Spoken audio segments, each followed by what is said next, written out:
Jesus, when we say following Jesus, we thought that, well, I will just attend Bible study, I will attend church services, I will pray, I will read my Bible.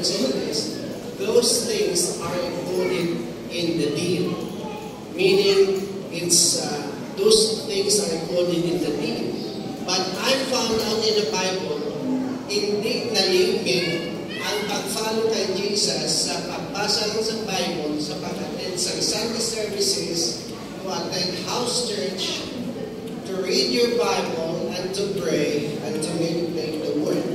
I want you right now to open your Bible because I want to lead you to the original version of Christianity. The original version of Christianity that Jesus taught in the Bible during His time. Ang original na version sa Christianismo ay ito ni Jesus during sa iyang panahon. Matthew chapter 4, verse 18 to 22. Because abi na ito ang purpose na ang version na ating good church, mapabuot ko, praise God. Those things were included in the deal. Punta na sa deal. Punta na sa kasultanan natin kay Jesus. But let's read Matthew chapter 4, verse 18 to 22, because the title of this message this morning is Following Jesus. Balagi mo kaluyo, Following Jesus. Alright, Matthew chapter 4, verse 18 to 22. You can read in NIV, you can read whatever version you have in your Bible, but I will just read King James Version. Okay? And Jesus, walking by the Sea of Galilee, saw two brethren, Simon called Peter, and Andrew, his brother. Ay utot si Pedro, akala niya si Andrew, casting a net into the sea, for they were fishers. Si Pedro at si Andrew ang ingisda. And he said unto them, nagsilid si Jesus, follow me, and I will make you fishers of men. And they straightway left their nets and followed him. And going on from thence, he saw other two brethren, James the son of Zebedee, and John his brother, in a ship with Zebedee their father, mending inakayo nila nets, and he called them. And Jesus called them, and they immediately left the sheep and their father. Hinayaan nila ilabaruto at ilang tatay, and they followed Jesus. Perhaps you will say to me this morning, Pastor, I'm following Jesus already. Kasunod na ko kay Jesus na daan. Ako na galing nag-house church ko, pray ako. Pero, atong nakitang taon, kung anong iyang gusto ni Jesus. Have you noticed in the verse? Come, follow me, wala nag-end to. Hello? Alam mo naman na? Sige, sunod kamo sa akon, wala to na period. Anong supon ni Jesus? Sige, from this time on, I will make you what? Fishers of men. Wala nag-period, wala nag-stop. Ang sabihin ni Jesus, come follow me. Kaya ang atong mindset, ang atong thinking, sa atong versions of Christianity, that I will just follow Jesus, I will read my Bible, I will attend church service, I want to become the right person God wanted me to be.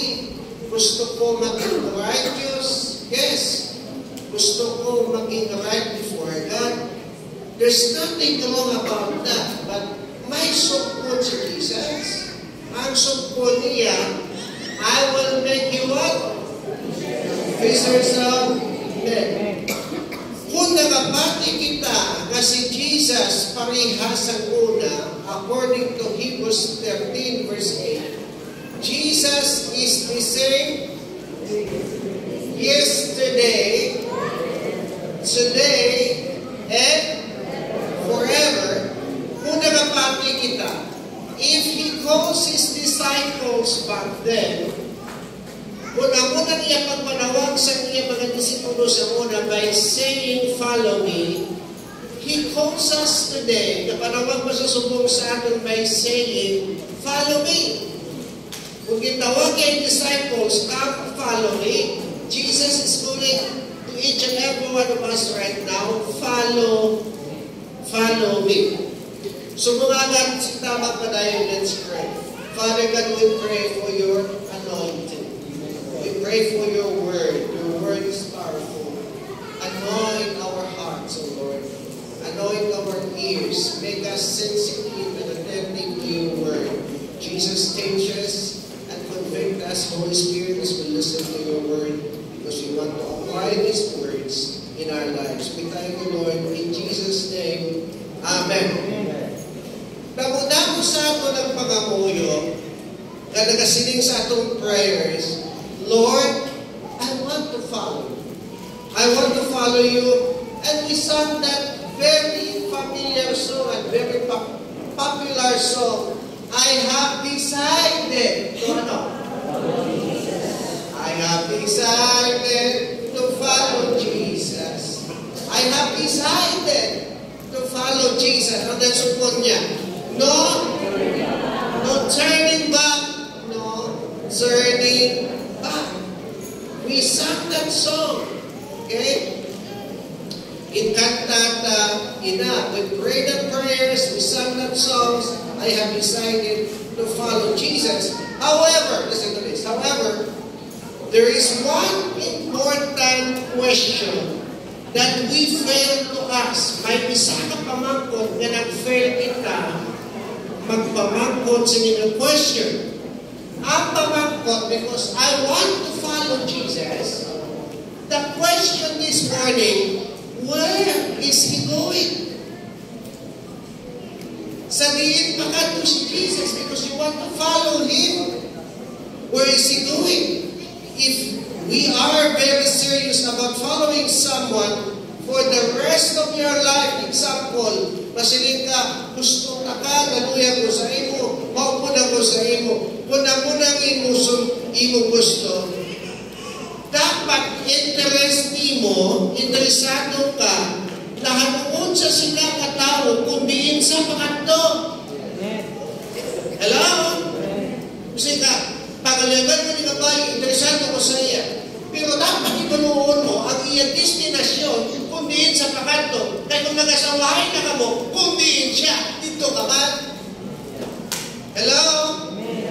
Kamu nga ka, kung seryoso ka, magsunod kay Jesus. Because if you mean business with your commitment, you're gonna end up where the person gonna end up. Dira ka mag-end kung dili na nga tawong pakadto. The person's destination will be your destination. The destination of Jesus will be our destination. Kundi sa pakadto because you want to follow Him.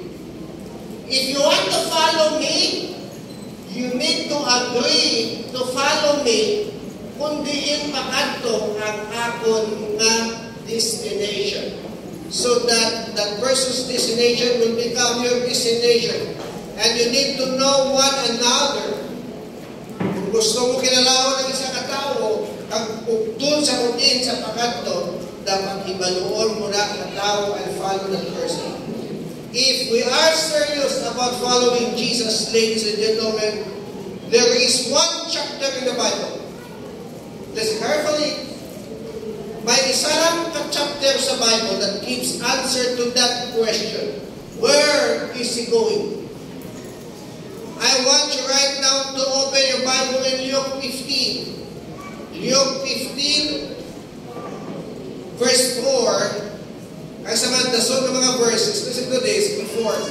before natong basahon ina nga chapter in Luke 15. Ihatag ko sa inyo ang summary. Listen to this. In Luke 15 contains tatlo ka parables. Tatlo ka palaanggiran. Hello? The first parable is the parable of the lost sheep. If you will read Luke 15, the next parable is the parable of the lost coin. And if you will read further, you will encounter the parable of the lost son, which is the prodigal son. Am I correct? Prodigal son, the parable of the lost sheep, the parable of the lost coin, and the parable of the lost son or the prodigal son. Now, listen to this. We need to understand that normally, as Jesus is teaching, what normally does is, basta magtudlo si Jesus normally, He shares one parable to emphasize and educate us one spiritual truth. Patingin ko, basta magtudlo si Jesus, nagagamit siya sa parable para iinukar kita, para maintindihan ta kung ano ang iya gusto nga i-convey nga message sa aton. Tanda si Jesus, siya, pero matingin niyo po, if you cannot understand after 3 parables with the same objective and truth, listen to this. I will tell you, you are stupid. You are not smart, you are dumb. But listen to this, tatlo ka pieces. The parable of the lost sheep, the parable of the lost coin, the parable of the lost son or prodigal son. Share si Jesus ang one parable to emphasize and educate us. One spiritual truth. Ang balado namin, spiritual truth. This is, ang parable is istorya nga tutag-on nga may langit nun nga kahulugan. Ang unang parable, it is an earthly story with spiritual meaning. Ang parabada, are you learning? I'm still in my introduction. So just relax. So he moves to another parable for another spiritual truth. Tatlo ka parable for another spiritual truth. In a very rare occasion, talagsa lang nila sa this. Primarily in the Gospel of Matthew, he actually uses two parables. Tuwalang tani ka parables to communicate the exact the same truth. But there was one time in four Gospels, Matthew, Mark, Luke, and John. 4 na Gospels. Sa singing 4 Gospels, when he uses 3 parables to communicate the same truths. Tatlo ka parable na ang iya malagi na communicate na ipahibalo sa aton, isa lang kakamatuoran. It's like he's so anxious. Siya, gusto ko kayo maintindihan ninyo na makuha nyo ini. So he gives one parable. He's like, if you don't get this done, I want to give you another parable. If you cannot get this another parable, I will give you another parable. That's why he gave 3 parables. Kaya kung hindi ka pagkikaintindi sa tatlo ka parable, kapag pa hindi ka mo ni grade 1, section 11 ka. Hello? I believe ang mga taga-Panay, smart. Ang taga-Panay, clever. Ang taga-Panay, astute.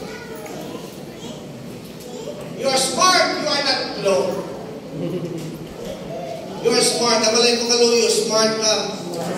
Nabalay ko SIM card mo, smart.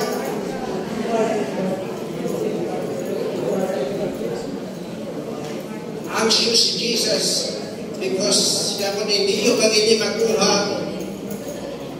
Isa, duha, katatlo. Na gina-communicate ko ang the same truth and the same thing. So, what he is communicating is the answer to the question. Ang iya gina-communicate sa aton is the answer to the question where he is going. Sa diin sa pakan. Kamang kakautot ko, in following Jesus, point number 1 for the sake of point, follow Jesus to find the lost. Ay naman, dinbasa ito kayo na sa Luke 15, verse 4. You need to find the lost. That's the passion of Jesus, to seek the lost, to find the lost. Suppose one of you has 100 sheep and loses one of them. May isa ka katos na kardero, may isa ka nadula. Doesn't he leave the 99 in the open country and go after the lost sheep until he finds it? And when he finds it, siya kung makita na niya, siya bayan niya ito pumitay, pagpagitaon niya ang isa. Kabalo ka mo, ginbayaan ni Jesus ang langit, agong pangitaon ka, and now you are found.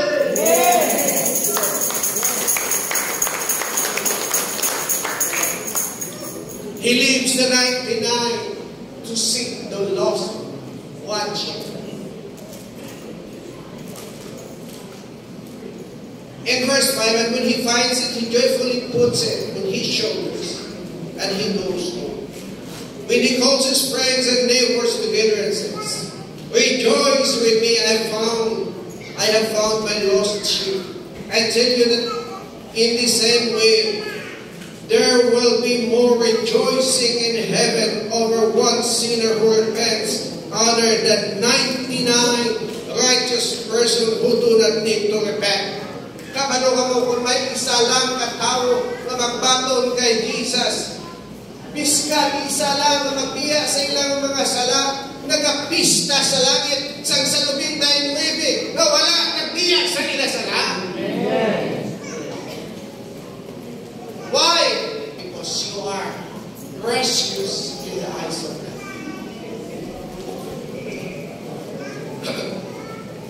Verse 8, are you still there? Or suppose a woman has 10 silver coins. Lost sheep. Lost coin. Or suppose a woman has 10 silver coins and loses one. Doesn't she light a lamp? Pasigahon niya ang iyalang para. Manilhig sa balay, kag pangitao niya carefully until she finds it. And when she finds it, she calls her friends and the righteous together and neighbors together and says, rejoice with me.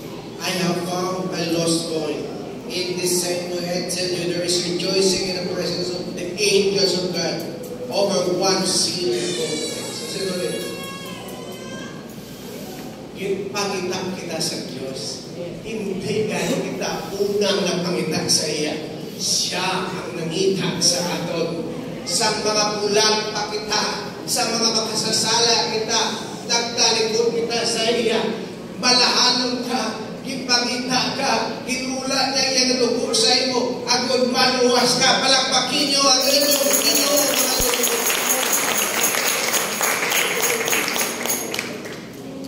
In Luke 15, and then it follows the parable of the prodigal son. And he came to his senses, and he realized it was all wrong.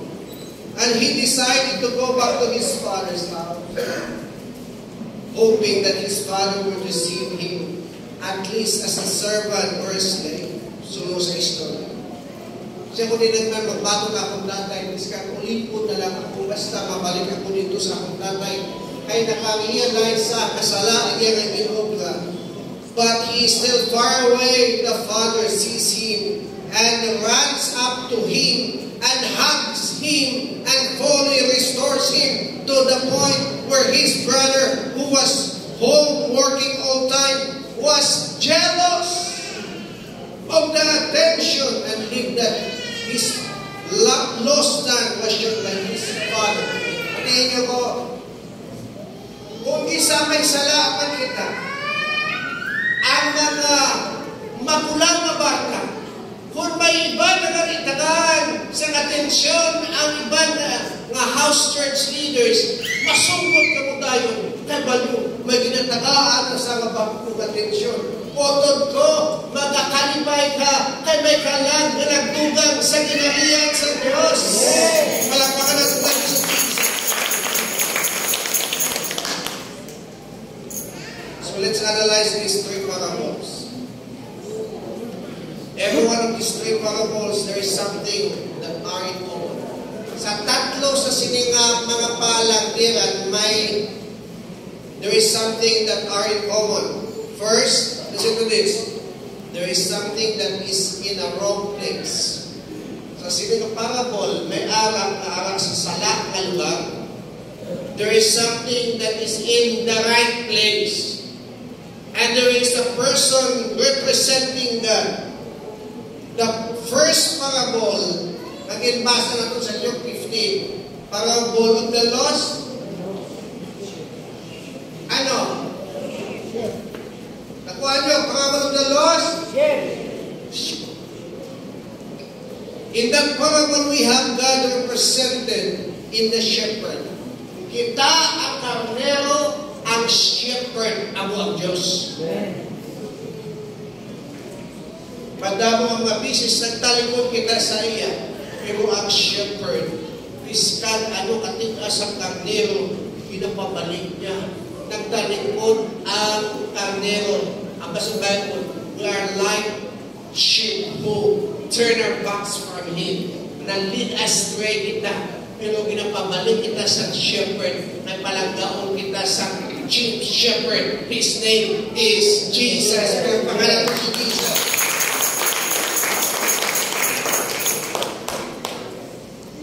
In that parable, we have God represented in the shepherd. And there's that is in the wrong place. Ano itong ara sa wrong place? The lost sheep. Ano itong sa right place? Ang 99. Atong isa ka karnero, hindi sa dapat dito sa sina nga place, dapat ara sa place ang shepherd.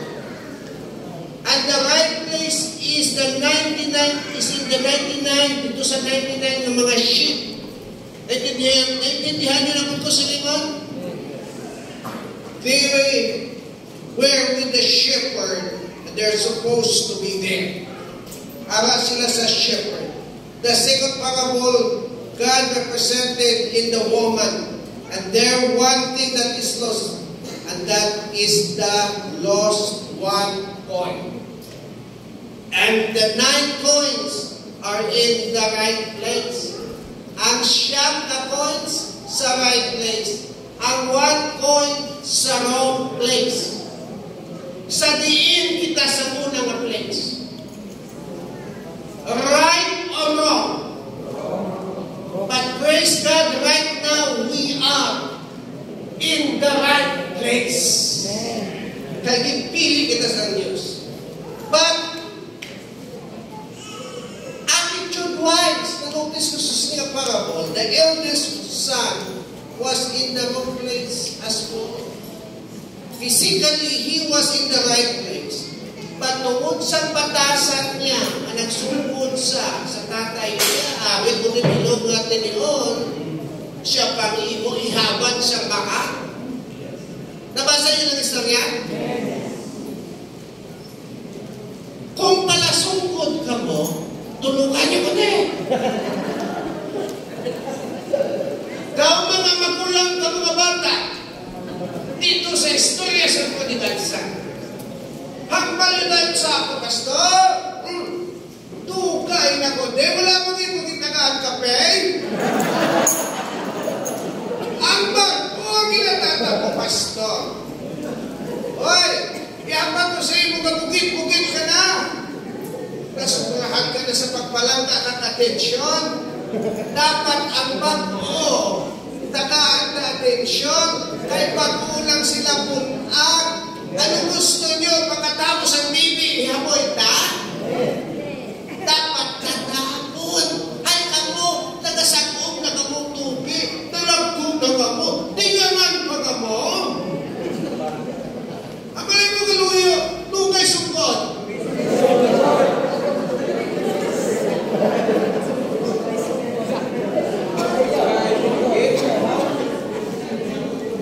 Kung pala sungkot siya na ang magulang na matanda sa prodigal son, istorya sa pangako sa lost son. Kabalungin ako ang mga tagapanay, hindi na maglasungkot. Amen? Wala na di ang mga palasungkot, naglalakat na sila. Gusto nila na di babalik, hindi na nalalakat na. Gusto mo kung kabalik ka nun. Kabalo ka mo, kapudlay magtatap sa bata ng palasungkot. Responsibility is to find the lost son, to find the lost sheep.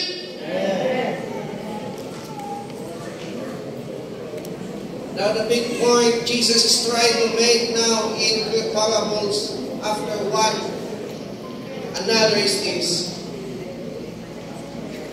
Sabihin sining tatlo ka categories.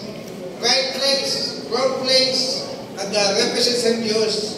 Which one of these categories gets God's main focus? Hindi niya nakakuha sang focus sang Diyos. Okay, number one, listen to this. In the story of the shepherd full focus is on that which is in the wrong place. Ang inafokusan sang shepherd atong ara sa wrong place, bisgan isa lang ato, compare sa 99. Patiin nyo ko, even if that sheep is in a minority, the shepherd leads the 99 in the wilderness. That is crazy thing to do. Bayan mong lumitinuimi, ako pagitawag lang ang isa. Patiin ko, imbayan sa Diyos ang iyong position ni Jesus sa langit. Baba, pagitawag ka, kagsugong, amin ka, pagpagalan sa Diyos. He leaves the 99. And that 99, listen to this, ladies and gentlemen, you and I. He leaves the 99 in the desert and he goes to seek and save which is lost. The second parable, the attention of the woman is fully on that which is in the wrong place again. Ang focus ang babae, ito gapon sa wrong place, kinadula ang point. Anong ipangita niya? Siya po ang isa ka point. Eh, nakita na kita sa Diyos. Kung kita na lamang inatubangay, ang hindi na kita magbuha sa pagpagita sa mga nanunan. Nanigulang lang kita. May wala ka pang uban. Manigulang kita, wala niya kung katubangay, upanon ka na. Hello? What is the Great Commission? All authority has been given to me, therefore, go. And make disciples of all nations, baptizing them. Wala sa may naluwas kare nga wala sa pinagdala sa iya, kung nag-share sa iya. Amen. The second parable, the attention of a woman is fully that which is in the wrong place again. One point is lost, and nanilhig ang babae sa bulog ni Balay. She searched carefully she lights the lamp and fully focused on finding and saving and rescuing and getting back the lost boy. Ginpasigahan niya, naniling siya, naging pakita niya ang lost boy. And finally, the third parable, the father's focus is on the lost son. Natura ang iyang bata, yung ang inuusan niya, at lang mag-amazing kung napangamuyo ang tatay. Maapot ginawat lang, mababalik ang akong anak. Ating, I have my mga pamilya kita, may anak kita, nagbackslide ng talikod sa Diyos. Apang tungod sa nakupo ang umaga, pangamuyo ka, lawat-law, nga someday, inang bata mo nga nagtalikod sa Diyos, mabalik sa Diyos.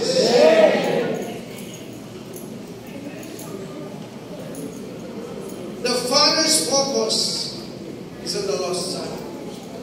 How do we know that?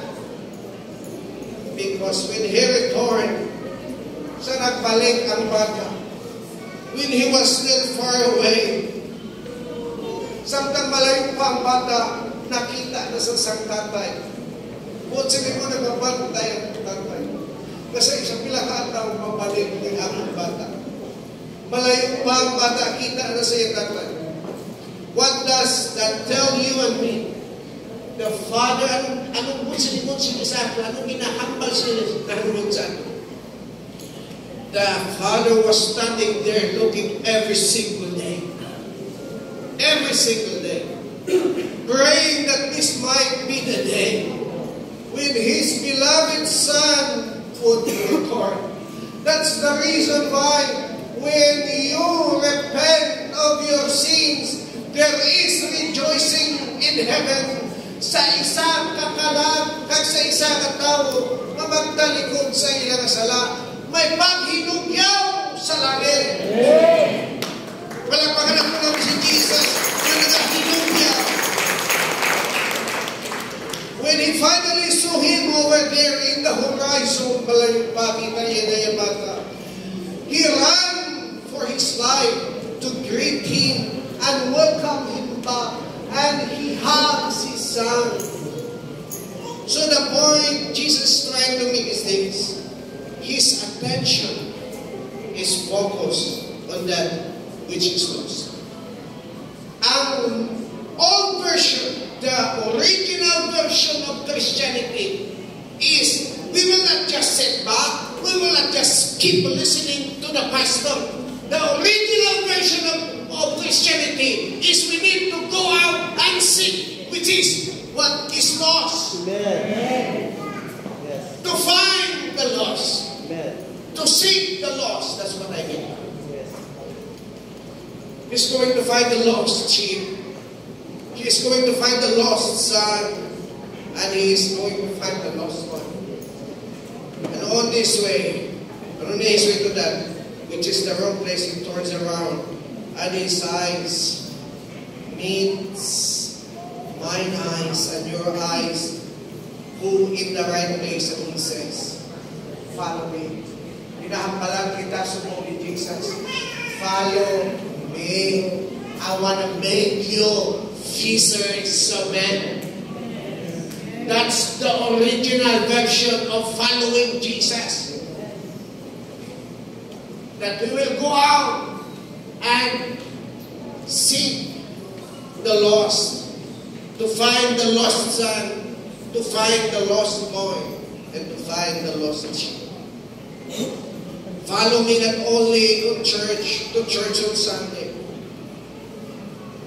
I'm going to hambal mo kayo. Hindi lang. Lord, I follow you. That's the reason why I'm here. I'm here every Sunday in the church. Even though that is part of the deal, but follow me more than anything to find the lost sheep, finding the lost boy, finding the lost son, or finding the lost dog. That is the original version of Christianity, ladies and gentlemen. To find the lost sheep, to find the lost boy, to find the lost son. As I have said, that is the original version. When Jesus says, follow me, kung nagsigit si Jesus, follow me, to you and I, we ask where we are going. And we ask where we're going. Our destination is to find. Listen to this. Our destination. Yes, Lord, I want to follow you. Where is your destination? Our destination. Listen to this. Ang destination natin is to find the lost sheep. To find the lost coin. To find the lost son. This is our responsibility in obeying the Great Commission. Now, I want to share to you short testimony. Sa may salakyan ko sa una, may isa na tao, hindi ganit ko nagparapit sa ako. Kagintay ko niya ako sa lakyan. Kapag mo sino ito na tao? Si Alexis. Si Alexis, ikayo niya ako sa lakyan. Inisurihan ko sa akin, share ko pulong sa iya, na mati sa, Alexis sa church. And then, insura niya yung utod ni si Denmark. Ang insura pa din nila, ang utod niya, na si Renz, kasubong si Renz Travel. Wow!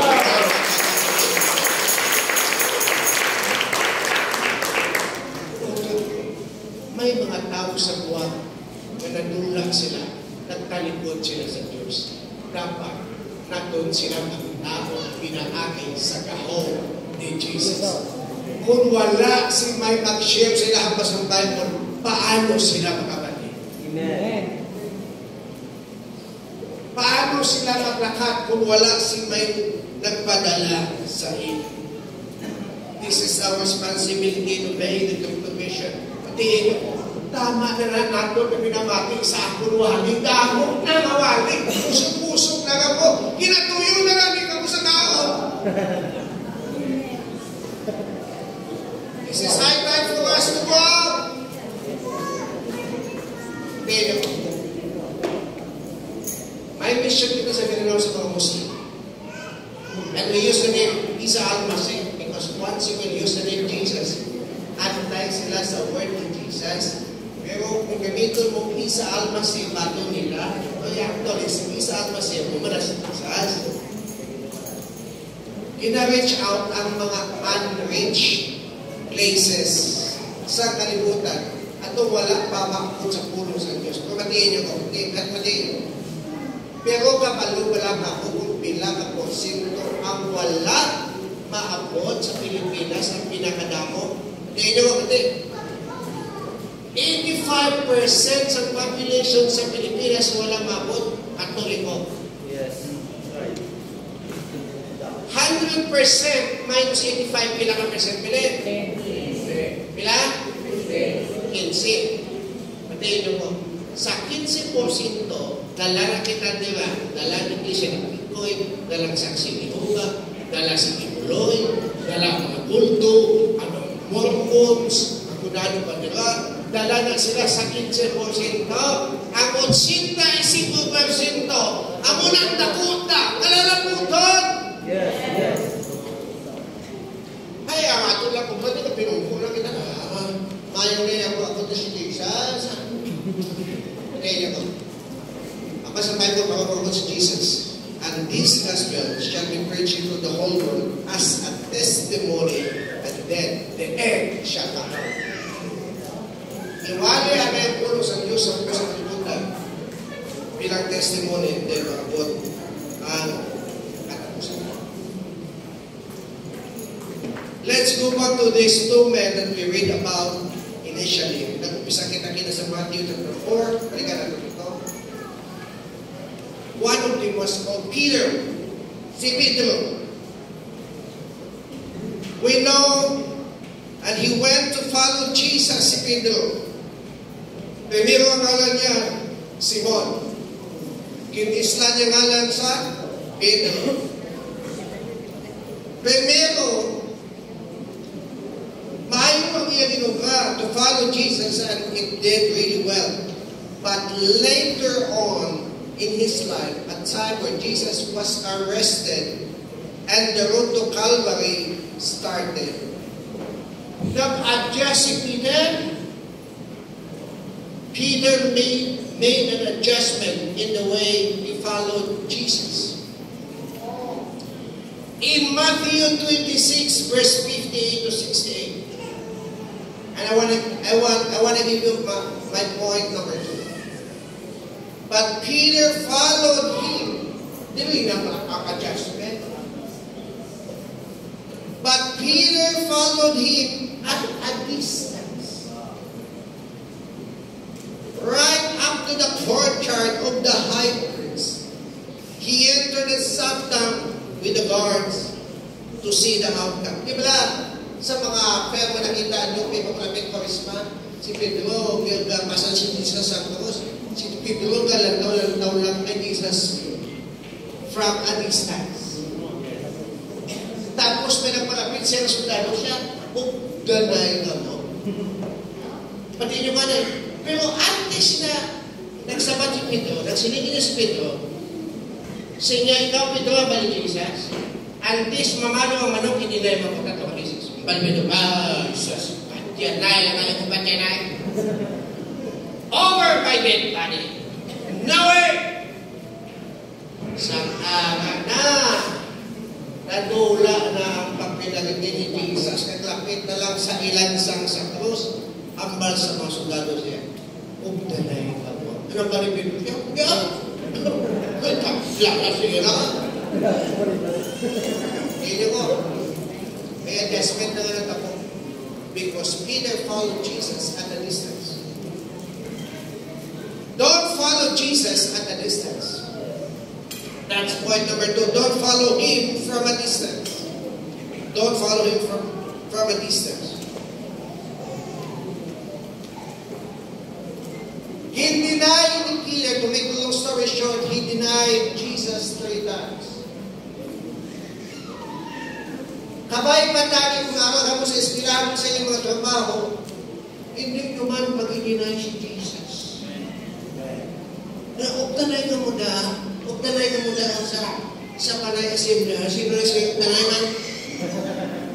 Kakakito lang ko na yan kung may pasyon, December na panghatag sila. Pero pagkatapos na, nagtawa ko makita yung pamuda. Inula ko man. O saan naman sabi, may libre naman kita ng kahapon.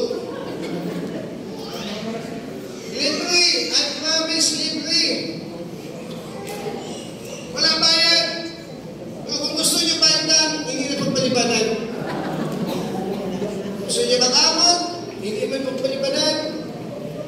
Pero kung wala kami mag-amon, libre. Ang balayon sa mga kapakulong-kulong at Christians from a distance. Saan mo na mating? Amo naman ang atong operation attack. Pero kita ano ginagpagkaon? Mas madami kong malahalo ng pagkaon ang ginahatag ni Jesus. Amen? Kaya ang tao nila mabusa tinapay kundi sa pulo. Nagagawa sa Papa si Diyos. At this time, the cost of following Jesus, it now involves the risk of our own safety and our own security and our own comfortability. Doon din ang kasi comfortable yaw. Doon malang na yaw. Doon matulakan ng trabaho. Ang security kasi daw delikado. Ang safety na din. All of a sudden, Peter makes the mistake of following a distance in his following. Listen to this. Technically, he's still following Jesus, but he is following him at a distance. Ipasa na ito din.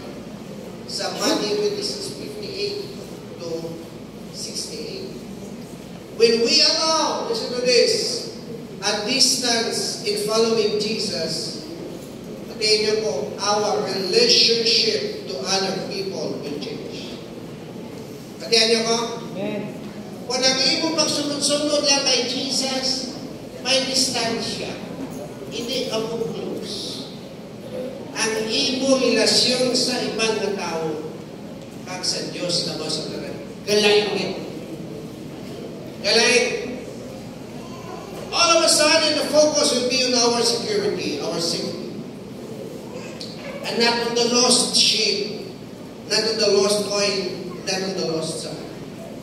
You see, if these people would come up to Peter a bit earlier. Kung nagkataon na rin nga dating mga tao sa Epino, sa Tiprano pa, kag nagpahambal sa iya, are you one of his disciples? He will surely respond, yes, I am, praise God. Bali na dili-dili. During the time, nagsunod na si Peter from a distance. Tingnan ko. Di pala kaya kang imagine po, nga grabe ang paglalakad ko kay Jesus. Biskan hindi mga makakaagaso ka. Sa muli ka tugay na, may taga-distansya ka na. Tugay na kami wala ka house church, wala ka atin panimbawa ka na Domingo. Wala, pawidam-widam ka. At ang manuday ng buhay ay pawidam-widam ka. So, maganda ang widam ngayon, walang-ulan. Asin pa. Sunod naman ay maulan. Widam-widam lang. Baka muna, pili ka. Nagalagay na. Pagpasok, kasama ko eh, pati yun. Pilahan ako na narinig mali. Isa ka punta nga hindi importante. Anything that is not important to you, you don't have that. But if it is important to you, you have that. Abalin nyo, wala sa Bible, if there is a will, there is a way. So, kung nagpalapit ka ng mga tao kay Pastor Aki, pagkatapos sa ignite, sa taon na lang.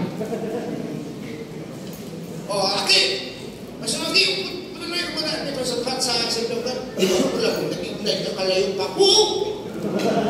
Pagkatapos sa ignite, ito na yung mga. I cannot deny, not confirm.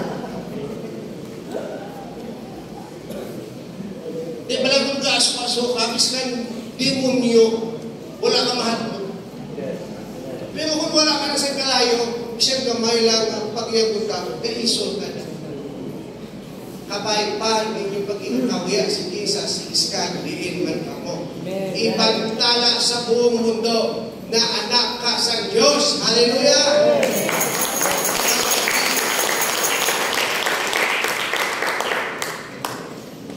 All of a sudden, there's a distance. And that affects the way he looks at other people. All of a sudden, his whole goal is his own comfortability. Ay, nagipat, si Pedro sa kaman ni Jesus, come, follow me, I will make you fishers of men. Ang ipanumdum ni Pedro ang iyang hope for, ang iyang security. But praise God, wala nagtapos sa istorya ni Pedro, di ba? He came back to following Jesus. After the resurrection, he was fully restored and he was back at following Jesus up close. Wala na pagbalik ni Peter kay Jesus sa ikaduhang beses. Wala na ma-record sa Bible na gindinay pa ni Peter si Jesus. Hasta na lang napatay si Peter according to the Fox's Book of Matthew. Wala na nag-deny si Peter kay Jesus. Matiin niyo ko, if I will die, gusto ko man mapatay na nag-aalaman ako kay Jesus. Kung mapatay ako subong, kung natumba ko na ay kawali ko, praise God! Wala na akong birthday sa sunod to. Hello? Mamaya ako masubong, mga asawa ko man.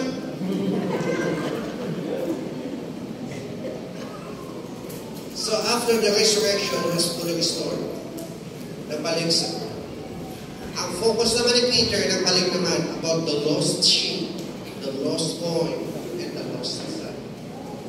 Nagbalik naman sa I want to close by sharing your story. Close na po. By praise God. I want to close by sharing your story. The story kanabalaan ni talaga. Ambot lang malabahan ni Ninay yan. Kung laban-laban din 80 to 90% na malali. The story of the Titanic disaster. Do you know what's Titanic? The basic story is there was a huge ship. Would you please? That is Titanic. Okay.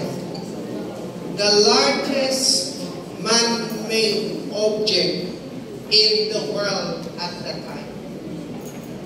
It was going from Southampton on its maiden journey and crossed the Atlantic over to the US with 2,201 passengers aboard.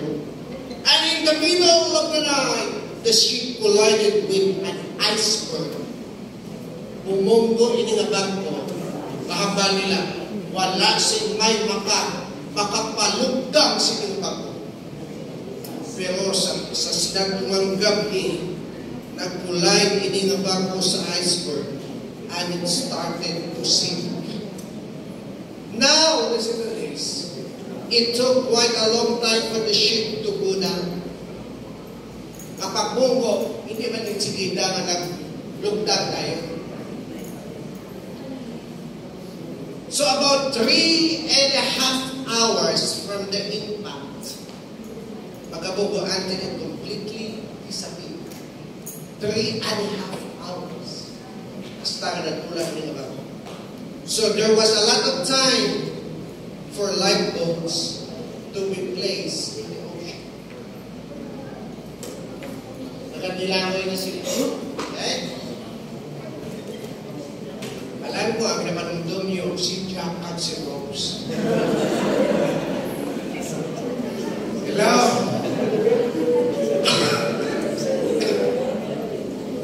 You can forget my face, but you cannot forget the face of Jack and Rose. Nagtindog ka pa sa punta sa bangko, alam mo pa doon pa. Pag nagkanta na yun, may music pa.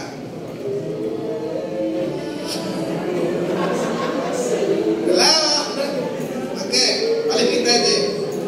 There was a lot of time for lifeboats to be placed in the ocean. Pero may katingalan, but strange thing is that when you study the story of Titanic disaster, that the lifeboats that was lowered into the ocean through the first hour after the impact, they were only half full at the best. Sa ipapanahon ng lifeboats, wala mapuno sa tao ang lifeboats. Half na. The Titanic lifeboats had a capacity to save 70 people. And it's clearly documented how many people ended up in each one of them. And the first hour, they only had made 12 to 30 people. So that means, makunga tanis din, tani lalaming tanto siya sa 30 na tao sa lifeboats.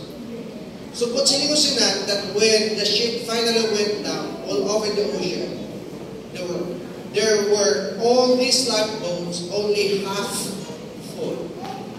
Wala kapuno, tunga namin ang nakarga. With the capacity to save more people. May kapasidad na itong lifeboats na makaluwas ang damo na tao. And all of a sudden, there were hundreds of people now in the water, fighting for their lives, straining for hope.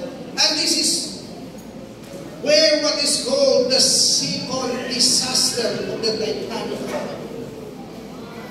Ay wala sila nakasakay. Ang wala mapuno ang lifeboats. Half lang ang ikan. They managed to shout that all these people were struggling for their lives, that we could actually help them, but they were happy with the fact that we have been saved. Kaya ang iba nitong mga tao na nakasakay sa lifeboat, happy na sila Himbayaan na nilang iba. Kay uwas na sila. Patiin niyo ako, kamong aga, happy na kita, kay uwas kita. Pero damo mga tao na dapat makasakay sa lifeboat. Ang lifeboat ako si Jesus. Kaya malungkot na lang kita. Ako.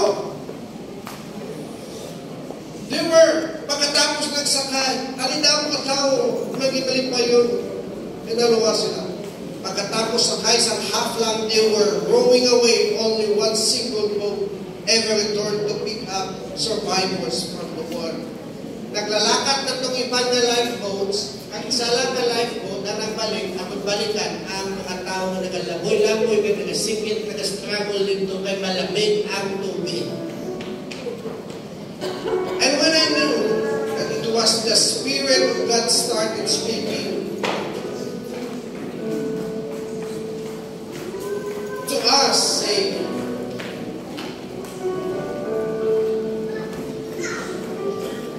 there's one version of Christianity right here, and there's one version of the end time Christianity. Ang pagbumawa, original na version, na dapat sundo natin. Ang dapat, original version, na hindi lang kita maging happy with the fact that we are sick. Kaya, iwas na ako yan, Pastor. Ano ba yung akong problema sa iba? We know that Jesus, we know Jesus already. We were on our way to heaven. And even though this boat has got so many more seats, nadamo pa itong bakante na bangko dito sa lifeboats. We roll away from the scene of the disaster. Listen to this. Look at this place. Damo pa bakante na bangko, dapat dalawang dere, akod manuwa sila sa disaster. Sino ang makabuling sila? Kita. Even though this boat has got so many more seats, naglakad na lang sila from the disaster. I was so heavy-hearted. Kapanungdumon ini. I was praying and repenting for my own sake, just praying that I would not end up there. Then I started thinking there must be another version here somewhere. May pakutaling na version sa Christianity that we need to see the lost, find the lost coin, and seek the lost self. Patayin niyo ba? May isa katao, ngalan niya si John Harper. 20 anyos niya sa Scottish evangelist, and he was on board on the Titanic that cruise so that he could get over to Chicago. Kaya nawali siya sa Chicago, where he was going to have a big crusade to preach the gospel to thousands of people. And with him on the trip, he had the apple of his eye, his little daughter, Annie Jessie. Ako na kay bata, si Annie Jessie. John Harper. John Harper, the true hero of the Titanic. Nagsiling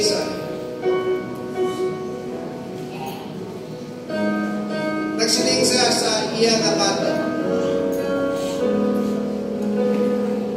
Kaya na-realize ni John Harper ang danger. How do we know that? Because one of the first lifeboats that were lowered into the ocean, Annie Jessie Harper is registered as one of the passengers. Nakasulat nito ang ngalan sa bata. However, that John Harper, wala dito kasulat ang ngalan ni John Harper. The other passengers of the lifeboat all witness later how John Harper came up with his daughter. Yung captain pa ni John Harper sa madali lang, hinkisan niya sa hagdan ng iyang bata and looked at her and said, I will see you sometime later, honey. I love you so much. Makitain mo kita na. Dali lang rin. Kalangga tagit yun. And put his daughter in the lifeboat. Make sure that she was not taken care of. And as lifeboat was lowered now, the time for him following Jesus. The time for him to follow Jesus. He find the lost sheep, the lost coin, and lost son. Kaya awa sa mind of Harper to find the lost sheep, to find the lost son, and to find the lost coin. He started running around the sheep. Kagapanugtog sa mga pertahan sa cabin, sa mga babae, sa mga bata, sila niya, sa mga tao diba, na wala pa makakilala kay Jesus.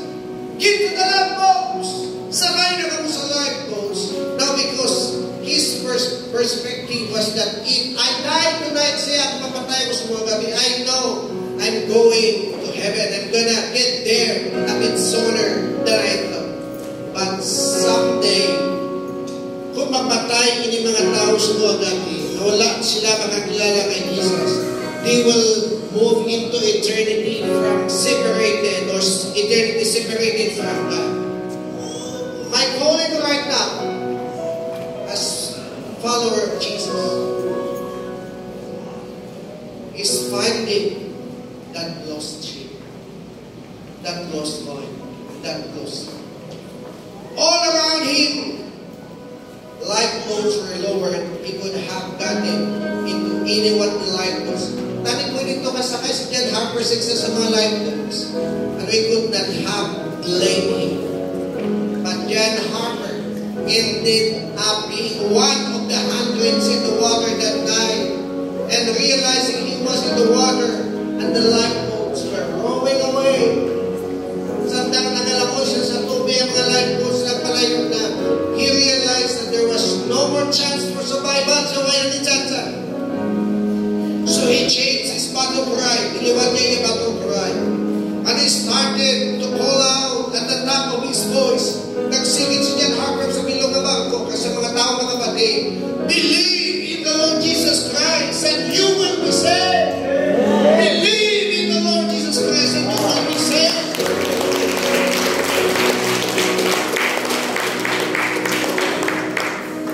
And countless testimonies testifies that above all the price of anguish, pati ating itong pag-ibig ni John Harper. About a year later, nakaligan sa katuig, makatapos ng disaster, there was a reunion for Titanic survivors. Nadumduman nyo pa, pero lahat ito mag-version ko sa sining, hintawa atong tikulang nga si Rose, ito siya sa una, kita niya. Aking pamangkot sa ano na ito. Pero sa sining nga istorya, nakaligan sa pila katuig, kinbangtin po ng mga survivors. And the first person come up and give his testimony was a young man called William John Powers.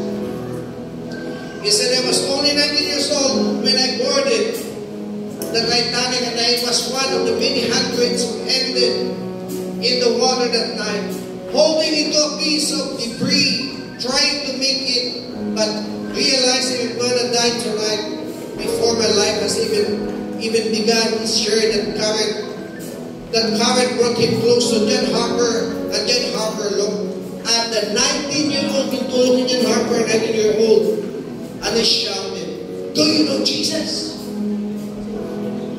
Hanggang sa bansa, wala ako kakilala kay Jesus. He don't know what to say. John Harper called out to him, believe in the Lord Jesus and you will be saved. Kamagagan sa kumagta ko, be a John Harper of our generation to find the lost, find the lost son and to find the lost one. Realizing now is the time to follow Jesus. If you want to follow Jesus wholeheartedly, you need to find the lost sheep.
nadula ang inaon natin, ibutang na sila sa available na seat sa lifeboat.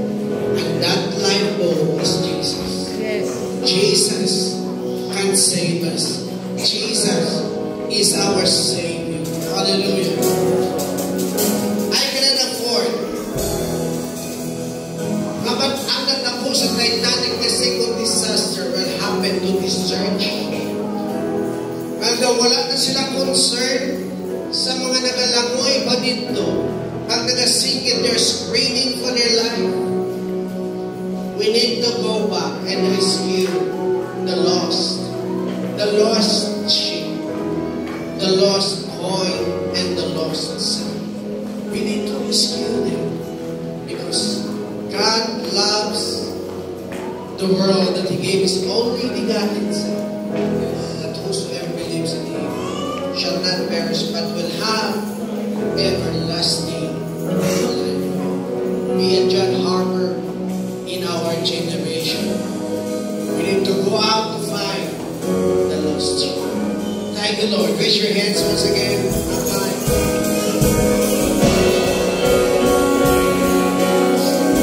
Thank you, Jesus, for your word.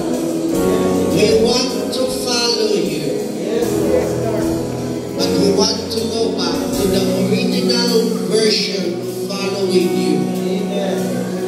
Not just to sit down in a church building, not just to listen to the word of God, not just to pray. There's nothing wrong about it. Those things were included in the deal.